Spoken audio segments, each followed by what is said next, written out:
What are those other dominant narratives that are intentional that keep the systemic oppression going?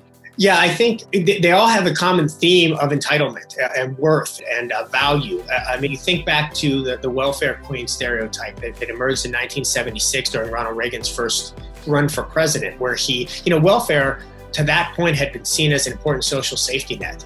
Like it does now, it overwhelmingly benefited whites because there's more white people than there is anybody else in the country. That's always been the case, right? But for people who didn't think there should be a social safety net, for people who thought work harder, we shouldn't have social safety nets. One good way to get public opinion, largely white public opinion, because again, especially in the 1970s, the vast majority of America was white, not so much anymore, of course. To get them against it, what do? You racialize it.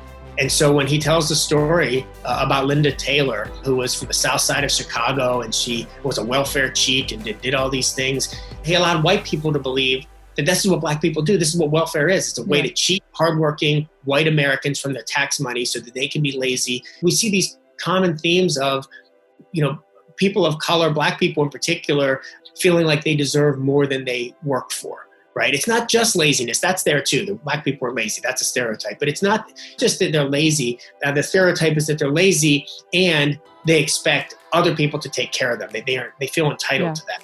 And so you've been there in classes with students. Every student, when you start to talk about food stamps or WIC or whatever, tells some story about being behind somebody in line at the supermarket buying a bunch of junk food for their kids, which is like, we really need our poor people not to have their kids happy. Like, is that really what we need in life? That's really important. You shouldn't get a candy bar if you're poor, because it's like, that's my tax money and they're buying junk food with it. And the narrative there isn't just about the money. It's those people can't be trusted. You're going to give them, you're going to spend it because they can't be trusted. They don't deserve it. And so, isn't that narrative on the other side too?